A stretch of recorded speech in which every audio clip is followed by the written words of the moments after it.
নমস্কার সবাইকে, welcome to my blog. আশা করছি আপনারা সকলে খুব ভালো আছেন। সকাল সকাল রান্নাঘরে গিয়ে দেখি শুক্তো রান্না মায়ের হয়ে গেছে। তবে যদিও এই শুক্তোটা মায়ের হাতে রান্না করা খেতেই আমার বেশি ভালো লাগে, তাই মা সকালে উঠে এটা করে নিয়েছেন। আর আমি বসিয়ে দিলাম ডিমের ঝোল। ঝট করে ডিমের ঝোলটা করেই এইদিকে চলে আসলাম একটু খুঁটিনাটি কাজে। আজকে আর অত রান্নার দিকে যাই। মালদাতে এসে দেখছি যে ঘরবাড়ি খুব নোংরা, ঠিক আছে? তো ভালো লাগছে না আর কি। অনেক দিন পর পর মালদায় আসি, তো তাই জন্য একটু ঘরবাড়িগুলো নোংরা হয়ে যায়, থাকি না বলে। তো তাই জন্য এখন ভাবছি যে পরিষ্কার করবো। তো পরিষ্কার করবো বলে রেডি হয়ে গেছি, যে কাপড় টাপড় হাতে নিয়ে সব ঝাড়া মোছা করবো। কতটা কি করতে পারবো জানি না, কারণ এত নোংরা হয়ে আছে যে একদিনে মনে হয় পুরোটা করতে পারবো না। আর তাছাড়াও আর একটা কথাও জানি রাখি যে আমার না ডাস্টে খুব অ্যালার্জি হয়, তাই জন্য খুব বেশি ধুলো নাড়লে আমার আবার খুব অসুবিধা হয়, পরবর্তীকালে হাঁচি কাশি হয় এবং তারপরে শ্বাসকষ্ট শুরু হয়ে যায়। ওই জন্য খুব একটা বেশি করতে পারবো না, কিন্তু যতটুকু পারবো সেটা করবো, কারণ চারিদিকে এত ধুলো হয়ে গেছে না, আমি আর থাকতে পারছি না এর মধ্যে। ওই জন্য একটু ভাবছি আজকে পরিষ্কারটা করবো। এটা তো ঠিকই না যে নোংরা ঘরবাড়িতে থাকতে না, সত্যি কথা বলতে একদমই ভালো লাগে না। এটা হয়তো আমার সঙ্গে সবাই সহমত হবে। তবে হ্যাঁ, একটা প্রবলেম যদিও আমার হয়, সেটা হচ্ছে বেশি ধুলোবালি ঝাড়লে আমার আবার একটু ডাস্ট অ্যালার্জি আছে, তাতে আমার একটু প্রবলেম হয়। কিন্তু সেই প্রবলেম হয় বলে আমি কিন্তু এভাবে নোংরা হয়ে থাকতে পারি না। যখনই মালদায় আসি তখনই দেখি চারিদিক খুব নোংরা হয়ে আছে। একটু একটু পরিষ্কার না করে নিলে কিন্তু একদমই চলেই না। আর চারিদিক যদি পরিষ্কার পরিচ্ছন্ন বেশ ছিমছাম হয়ে থাকে, তাহলে কিন্তু ঘরে থাকতেও খুব ভালো লাগে, তাই না বলুন? চারিদিক নোংরা হয়ে থাকলে, ধুলোবালি হয়ে থাকলে ঘরে থেকেও ভালো লাগে না। তাই জন্য আমার একটু প্রবলেম হলেও কি আর করা যাবে, করতে তো হবেই। আর কি বলুন তো, যেহেতু এখানে থাকি না, অনেক দিন পর পর আসি, তাই জন্য ধুলোবালিও একটু বেশি পড়ে, এটা স্বাভাবিক। কিন্তু বুঝতে পারি না, ঘর বাড়ি চারিদিক বন্ধ হয়ে থাকে তবুও এত কেন ধুলো হয়। আর ও থাকে ঘরে, কিন্তু ও তো অত দেখে না না চারিদিক।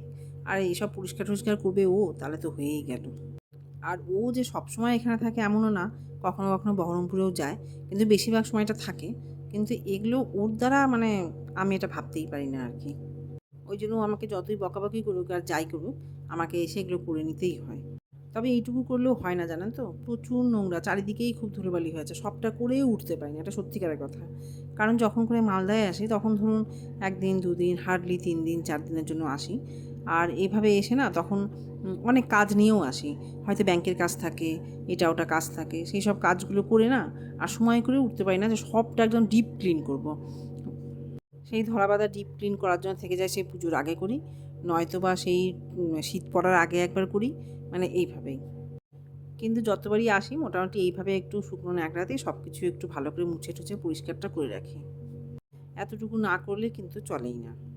আর সত্যি কথা বলতে কি, যখন চারিদিক বেশ পরিষ্কার পরিচ্ছন্ন হয়ে যায়, যখন এসব মুছে টুছে নিই, হ্যাঁ একটু কষ্ট হয়, খুব গরমের মধ্যে করতে সত্যিই কষ্ট হয়। কিন্তু হলেও যখন হয়ে যায় এইসব পরিষ্কার চারিদিক, তখন কিন্তু ঘরে ঢুকে একটা আলাদাই আরাম লাগে, তখন আলাদাই রকম একটা মানে ফিলিংস হয়। সত্যি কথা।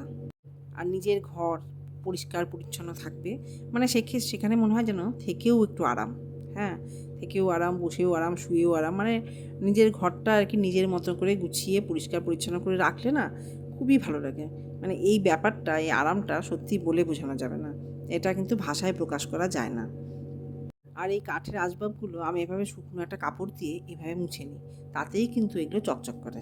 আর প্রত্যেকবার এসে এইভাবে মুছে নিই বলেই কিন্তু খুব একটা বেশি ধুলো জমে না, মোটামুটি একটু ভালো করে মুছে নিলেই কিন্তু পরিষ্কার হয়ে যায়। হ্যাঁ, আমি এখানে থাকি না, থাকলে যেভাবে মুছে টুছে পরিষ্কার করে রাখতাম, হয়তো সপ্তাহে 1 দিন মুছতাম, অথবা 2 দিন 3 দিন পর যেমন ধুলো পড়েছে বুঝে শুনে সেরকম মুছতাম, সেটা হয়তো হয় না, এটা ঠিক। কিন্তু এসে যখনই আসি তখনই এগুলো মুছে রাখি বলে তাও অনেকটা আর কি পরিষ্কারই থাকে। আর এই তো আমার হয়েই গেল, ঘর দোরের আসবাবপত্রগুলো সব মোছা টোছা হয়ে গেল। এবার এই দরজাটা মুছছি, অনেক বেলাও হয়ে গেছে, এদিকে বেলা গড়িয়ে গেছে, বাড়িতে সকলে স্নান হয়ে গেছে, শুধু আমিই বাকি।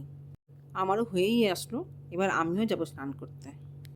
আসলে বাড়িতে না টাইম টু টাইম স্নান করা, টাইম টু টাইম খাওয়া দাওয়া, এই ব্যাপারগুলো আমার শ্বশুরের কিন্তু খুব পছন্দের, এবং উনি এগুলোতে অভ্যস্ত। যদিও আমারও খুব ভালো লাগে, কারণ নিয়মের মধ্যে চললে সব কিছুই কিন্তু খুব ভালো থাকে, শরীর বলুন স্বাস্থ্য বলুন সব কিছুই ভালো থাকে। তাই আজকের মতো এগুলো হয়ে গেল, এবার চললাম আমি স্নান করতে।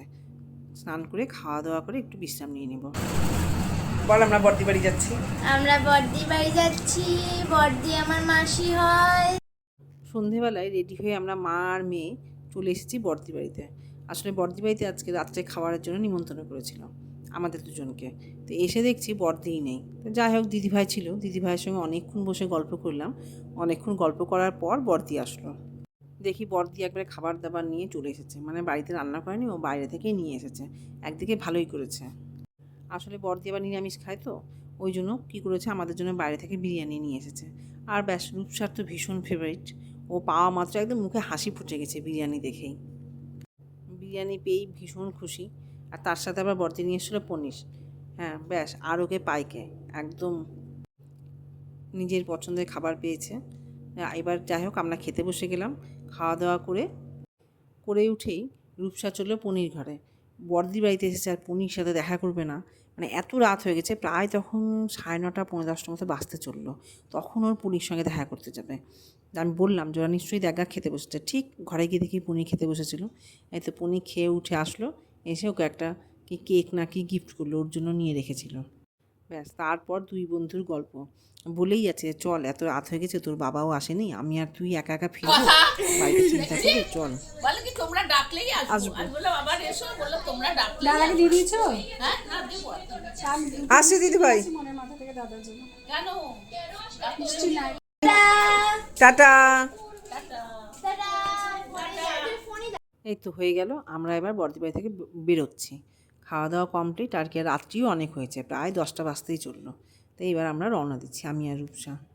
আজকের ব্লগটা আমার এই পর্যন্তই ছিল। কেমন লাগলো জানাবেন প্লিজ। আর আসছি, বাই, শুভরাত্রি। সবাই ভালো থাকবেন, সুস্থ থাকবেন,